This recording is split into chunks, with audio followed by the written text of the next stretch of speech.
Hello and welcome to Phoenix Business Radio, broadcasting live from the Max 6 Entrepreneur Center in Tempe, Arizona, where we help build businesses and connect you with the right people. I'm Karen Nowicki. I am the owner of Phoenix Business Radio. Plug it in today from my home office because I'm in quarantine. So I'm very sad to not be there in person with my buddy Brad Taylor, whose office is right across the hall from the studio. And welcome to the studio, Brad. He is with Comparion Insurance, and he is a lead insurance agent, as well as, I believe, a founder of Lily's Pad. So welcome to the studio. Hey, thanks very much. It's been a pleasure, and always seeing people over here, and I thought, man, what a cool space. So I think we first met on Facebook or LinkedIn. You're like, hey, I know you. You're in our space. Yeah, I see you every day walking by. I love it. Yeah. And then we got to connect a little further at a Tempe Chamber mixer at the Vibe recently. And if I'm not mistaken, you've been a longtime Chamber member. That's correct. Yeah. So my previous career, I worked with my parents. They had owned a catering event planning company called Special Moments Catering. And we were members of the Chamber, I think in 86 or 87 is when they started. So we continued that. And then when I changed careers, I immediately joined the Chamber and have been a member ever since. Excellent. And what is one of your favorite things about the Chamber? What does it do for you? So I kind of grew up in the Chamber. I mean, I was first going to Chamber mixers when I was 18, 19 years old in college. And there were a lot of people that really kind of guided me along the way. And there's a real good sense of community in Tempe. Tempe is a big city with a small town feel. And I love the Chamber as kind of the center of that, in my opinion. I love it. And to have grown up in a chamber and in a business, in a family that owns a business, you don't know anything different, right? It's all you know. It is all you know, and you meet some incredible people. And I mean, some of the people that I have known for, over 25 years are still in the Chamber now. And it's amazing to kind of to run into them at different stages of your life and different stages of your career. And the Chamber has, walked alongside of me through some tragedy and through some incredible stuff too. So yep, and we're going to talk a little bit about some of that today. I'm sure we'll have time for that. Okay. Before we do that, though, talk a little bit about Comparion Insurance and your role. It was or is still Liberty Mutual. Yeah. Explain all that for us. It's brand new, so this is perfect. It's brand new. So Liberty Mutual has always had direct agency. So if you were someone that wanted to go to the website and deal directly with the website, you could. But if you wanted an actual contact here locally in Arizona or locally in your city, you could go to an agent like ours and meet them similar like you would with another company. So Liberty then decided that they offered this choice platform, is what they called it in the beginning. And what that meant was that maybe Liberty wasn't competitive in all situations. So they still wanted you to be able to deal with an agent direct and have a personal point of contact. But maybe you were dealing with your homeowners through Liberty, but then you had your auto through one of our partner carriers. So after a while, it's been about 5-7 years now that they've been doing this. And that's actually how I got involved with Liberty as a customer first. Then they decided, okay, we're going to take these agents that are already used to writing 25, 26 different carriers, and we're going to break them off into their own company called Comparion. And then they're going to offer the ability to have Safeco, which is Liberty Mutual's partner carrier, in addition to Liberty Mutual. So we are the only agency that has both of those carriers on our panel. Usually you have to choose one or the other. So I worked with Liberty. I started in 2020. And then I moved over to Comparion in June of this year, as that's when we launched in Arizona. And then I opened my own private office in September here at Max 6. Wow. Why this company and why insurance for you? Sure. Well, so the tough part about the insurance, my why, the main reason why is it. So my daughter went through, and we'll talk more about this later, I'm sure, but my daughter went through some pretty heavy medical treatment. And I had to deal with insurance companies every single day. Literally on the phone for hours with insurance companies trying to figure out what was covered and what wasn't covered. And I never had someone I could call. It was a 1-800 number where I had to go through the phone tree and spend, a good 45 minutes just to get to somebody that had any idea about what they were talking about or where's the right division or the right person to talk to. And it was usually the same thing over and over and over again, meaning it was the same thing that I had to get covered. And so I kind of had a routine already down where I would just kind of go up the phone tree, tell them like, hey, okay, on page 10, Article 6, this is what I'm looking at. So I need you, and I don't need you. I need someone in this department. And it got to the point where I was like, this is insane. I really wish that they had some access to somebody. And so that's what, when I decided to change careers, I thought, man, I really would like to be an influence, or at least influence the way business is done in this particular type. And I'd like someone to have someone to call, and then someone to pick up their phone. Yeah. So that's why I switched over to the insurance business. Is I wanted to be able to offer some of the services that I didn't get, especially during some of the worst times that I dealt with. So that's why. And then why Liberty? I'll tell you why. Yeah. Specifically, you said you were a customer, a client before that. Many years. So Liberty was our commercial provider for our business for many years. And then I met a gentleman named Mike Cossey. He still works at Liberty Mutual, actually now in Comparion. And he was my agent for 6-7 years. And I met him in the Tempe Chamber of Commerce. And he became my insurance agent. We became friends. And then when he found out that we were going to be selling our business, I was in a networking group with him, and he came over to me and said, "Hey, what are you going to be doing after this?" And I said, "I'm not sure." I said, "You need to come do this." So that was that. It was a very simple transition. The day I turned in the keys to Special Moments Catering was the day I accepted my offer letter from Liberty Mutual, and then I began on Monday. Whoop! Here we go. Transition. Here we go. Yeah. Most people would have taken a week or two off. I just kind of had the opportunity to get going, and we were in the throes of the pandemic at the time, and no one knew what was going to happen. And so I thought, well, I might as well take this opportunity now and jump on it. And so here I am now today, a couple of years later, in my own space with an assistant and driving. Yeah. Wow. And are you an ASU grad as well? I think. Yes, I am. I have a degree in finance. I graduated from ASU. I did 5 years at ASU. I switched my major. I was going to be a psychology major of all things, and then decided to go back into finance after a couple of years. So it took me a little longer. But yeah, I graduated from Dobson High School. I'm born and raised Arizona, so I stayed here. I never left, and so ASU grad. Yeah, okay. Tempe. I'm a Tempe, not born and raised. Came here in '79, getting ready to start high school, and I'm a McClintock grad. Okay. So there's got a long time allegiance for Tempe and the East Valley as well. Just absolutely love it here. Let's talk about Lily's Pad, and let's go back to the backstory. Introduce Lily's Pad first, and then let's talk about your daughter, and let's talk about that part of the journey as well. Sure. So Lily's Pad is brand new. We are actually been working on that project for a couple of years now, and it is a hyper clean indoor play space and recovery center for children that are fighting life-threatening illness. So cancer was the main, that was the main trigger for this whole process and this whole concept. However, there are many other places or many other diseases that put children in what's called an immune compromised state. And that means that they have no immunity. They can't leave the home. I think we all kind of, had a experience with that, obviously during the pandemic.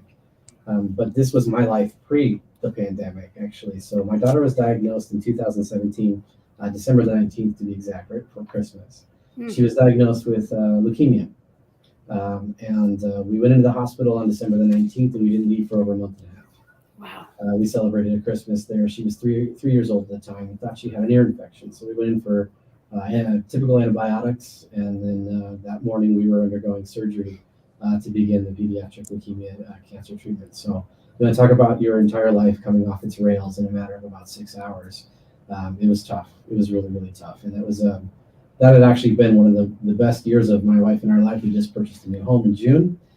We had just celebrated the largest business year that we had ever had with the catering business. So things were going extremely well, and then they weren't in a matter of about 6 hours. So we spent 3 years of our life fighting cancer, and my daughter made a full recovery, and we're very blessed for that. But through that process, we started recognizing that our daughter's vocabulary was changing dramatically because the only people she had exposure to were doctors and nurses and ourselves. Right. So things that she wanted to do, like go to parks and go to libraries, they were all off limits.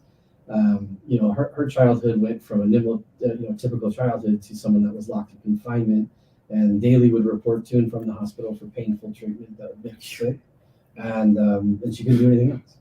So I took on the majority of the role of caregiver. My wife, of course, was very active with it too. But during the day, because I was a business owner with my parents, I was able to kind of step away for a couple hours, and my mom and I would switch roles. So I would go take her to the hospital in the mornings, and then my mom would come pick her up in the afternoon, and then I would go into work. So we did that for a couple of years. But during that process, it was like, what do you do with this kid? Eventually, I can't watch any more YouTube videos. You played all the board games. You've done everything you can, but there's nowhere to go. So I remember I went into my doctor and I said, she's been neutropenic, which is another word for immune compromised. She's been neutropenic for months now, and she's climbing the walls. She won't take her medicine anymore without a big fight. Is there something we can do for her? And she said, yeah, go ahead and take her on a drive. That's probably the best you can do, because you can keep her in confinement. And you guys can kind of go see some stuff. So okay. So we finished treatment, and we went out for a drive, and we passed by a brand new playground that had no children on it. It was a Wednesday. There was nowhere else to go, and my daughter begged me to stop the car and get out so that we could play. And she pretty much had every excuse covered that I have. There's people on the playground, you can't explode this. Well, there wasn't anybody.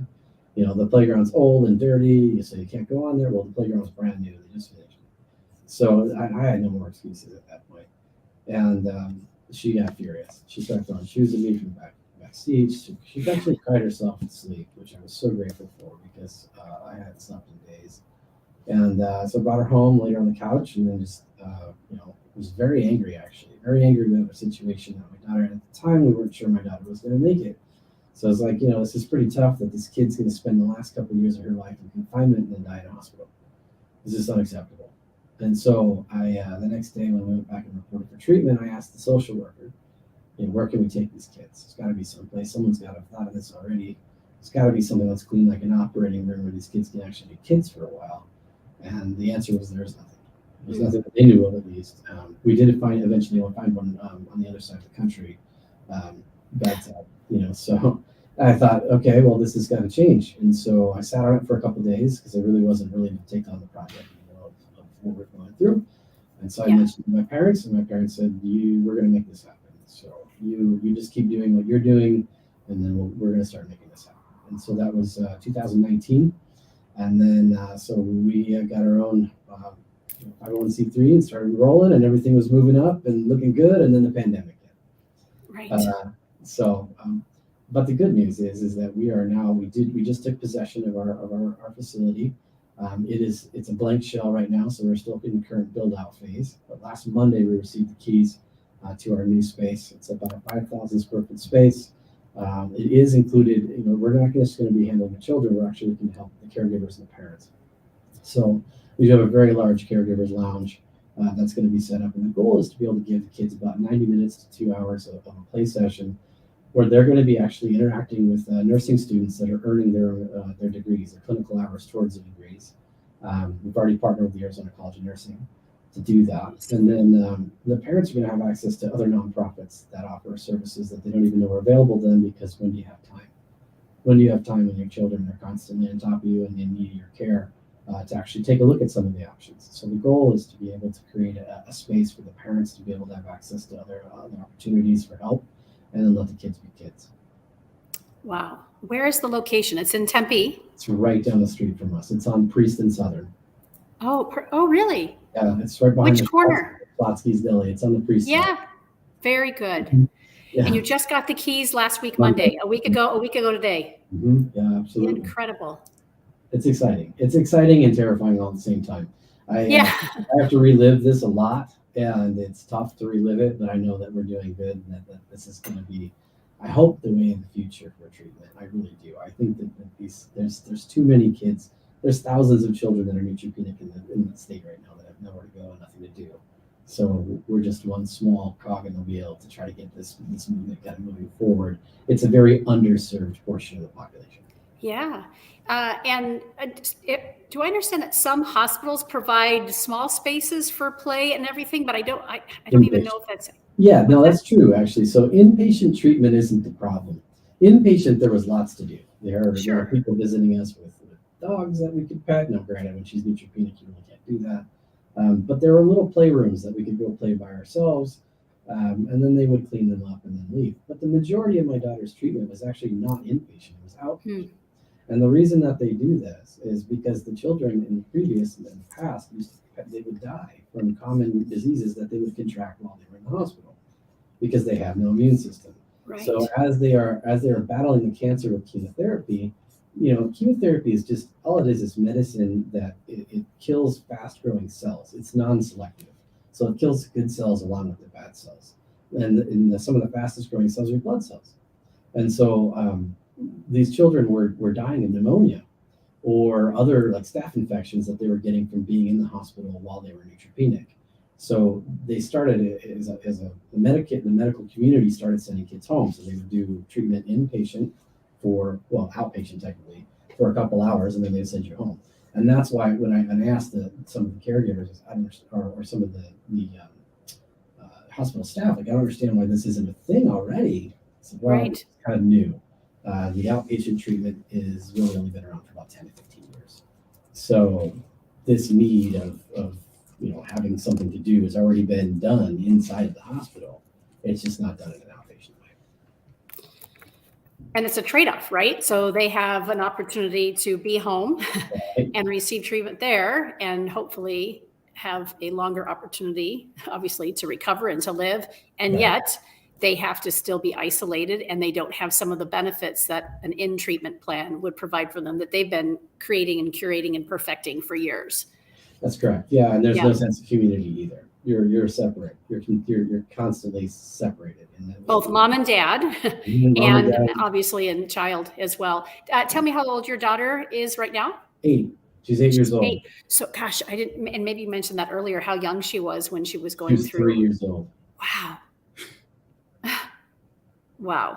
So from 3 to 6, she went Which, and I was a former assistant principal and third grade teacher, right? Those are those formative social years.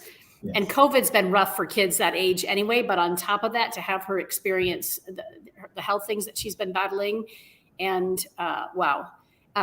How is she doing today? Talk a little bit about where she's at today. You'd have no idea. You'd look at her and you'd have absolutely no idea. The only thing that really has changed is she did lose hearing in one ear from the treatment.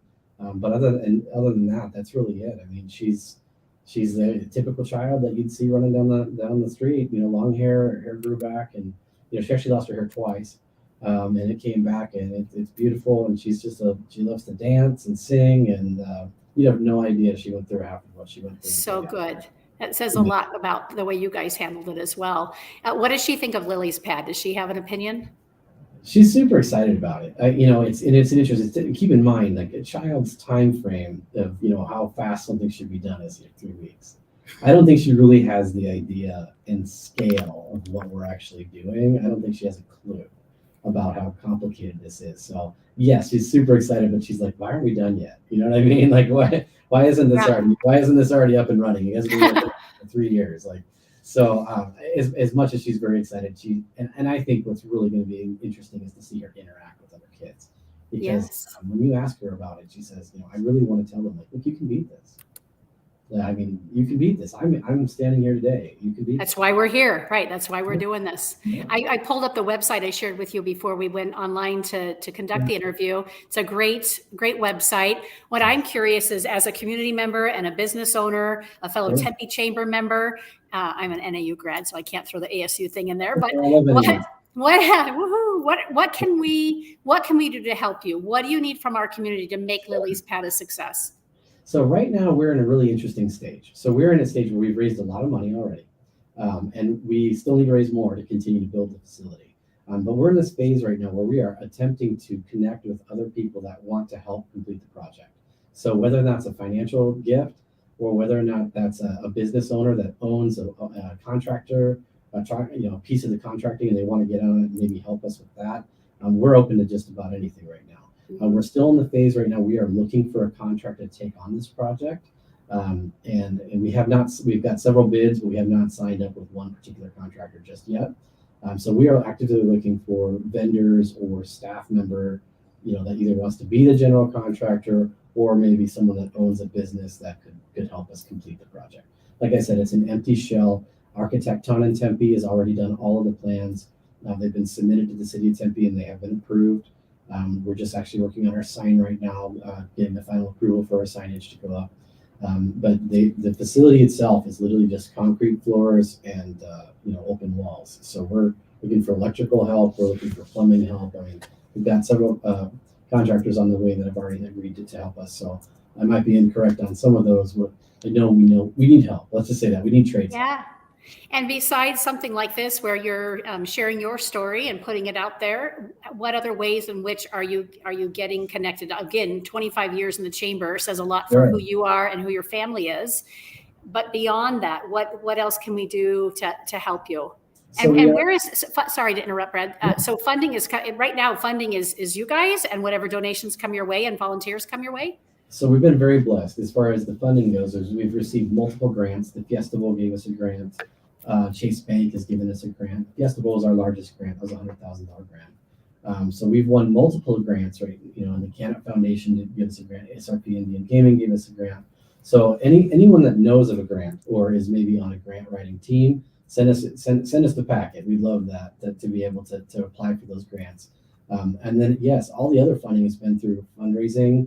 And my wife and I, of course, financially back the project as well. And so some of the other family members do. But yes, all of it's been fundraising, community-based, and then, of course, grant-based as well. And from a medical perspective, maybe that's not the right way to word it. Sure. What kind of feedback are you getting when you put it out there to the medical community? Great question. It's exciting to talk about that piece of it because when this concept was first given to me, I actually asked the staff, like, is this something that you guys would even need? Yeah. Would this be something that would even interest you? Is this just I'm just a parent in the thick of this, Yeah, right. And I got, from the nursing community and the doctors and the medical community was absolutely yes, this is necessary. The psychological part of the treatment is not there. There's no psychological treatment, and so this is just another way for us to help the psychology of the kids while we are helping. They're being treated by the doctors as far as their physiological side, but the doctors don't have the training nor the means to check the psychological side. So that has to be done from another place. And that's what this whole place is designed for. Yeah. So I'm always one who thinks of an idea and having it start, perfect it, and then grow it, right? You mentioned there's a similar play place or a play place that you are aware of somewhere else in the country. I'm curious have you been able to learn or connect with them to get any ideas? Yeah, what's really interesting about them is that, so I had started out with this concept, and it's still up there, that this would be something that could potentially be a part of the treatment. Like this could be funded by insurance companies, like not that one I work in because they don't offer health plans, but like as a part of a health plan. If we could prove that there was either fewer days in the hospital because these kids were going, to this clean space rather than going to someplace that's not. Because let's be honest, I don't know that every parent was following the protocol as tightly as we were. And it would cause us anywhere between 24, 48 hours, or maybe even sometimes 72 hours, where we would get a fever that we would have to go into the ER. If we could show that we were reducing the amount of days in the hospital, we were reducing cost for treatment, then maybe there was something there. And I know that the other facility was on the same page as us as well, and they've been trying to prove that also. So it's exciting. The medical community is very excited. Banner Health is actually where we were Banner Cardinals right out of Dobson 60. That's where we did the majority of our treatment. They have been walking side by side with us through this project. Their nurses teams all know Lily. Very excited about the project. So we are thrilled.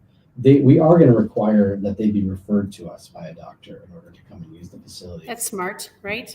Yeah, so we will definitely have to be in touch direct with the medical staff over there to make sure that they're coming.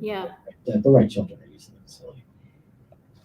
How far of a distance do you expect that families and kids will travel? Like even put yourself in your own shoes several years ago when Lily was in the thick of it, and you wish there had been something like that. How far would you have? Answer that first. How far would you have traveled? I'd have gone to Tucson. I'd have go down to Uvalde. And I'd have driven an hour and a half, 2 hours, because let's be real. What else was there to do? I mean, at the point there's a certain breaking point where you have done everything that you have access to that the kid's interested in. So I would have driven a couple hours. Sure. Yeah. And I would imagine the same for other parents. And I think you shared a statistic or a thought around how many kids are in this in a treatment that would benefit just even in our local greater Phoenix area. Did you share that number? Yeah, I don't know the exact number because when we roughly 2,000, 3,000, 4,000, a year that are in that place, and it changes every year. I mean, obviously you have to consider how many kids are newly diagnosed with pediatric cancer or other, and then also the amount of time that they spend in those treatments is what keeps them in the neutropenic state. So some children are diagnosed with autoimmune deficiencies that never come out of that state. So we have a little boy named Colton. He's been a huge fan of ours. He's all over our website. He's all over our Facebook pages. And his parents, he will never not be immune compromised. At every stage of his life, he will be immune compromised. Wow. So he's going through immunotherapy, but it's worse than sometimes it is in others.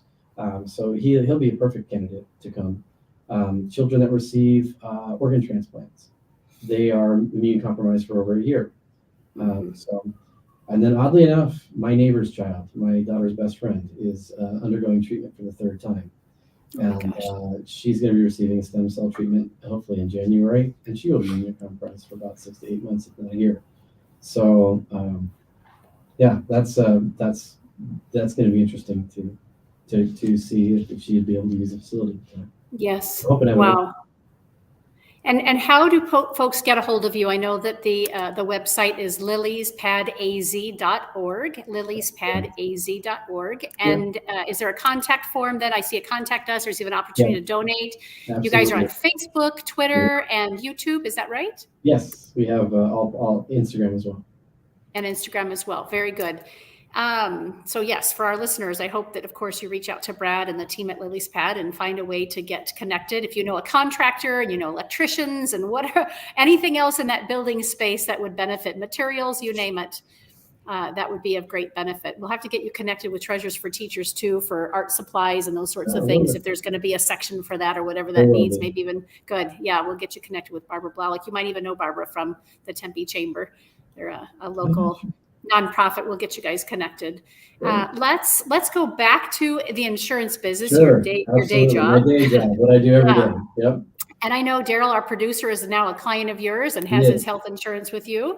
Talk a little bit more about the products that you guys offer and the particular type of families and or business owners that you enjoy working most with. Absolutely. I'm going to correct you there. He actually has his auto in his.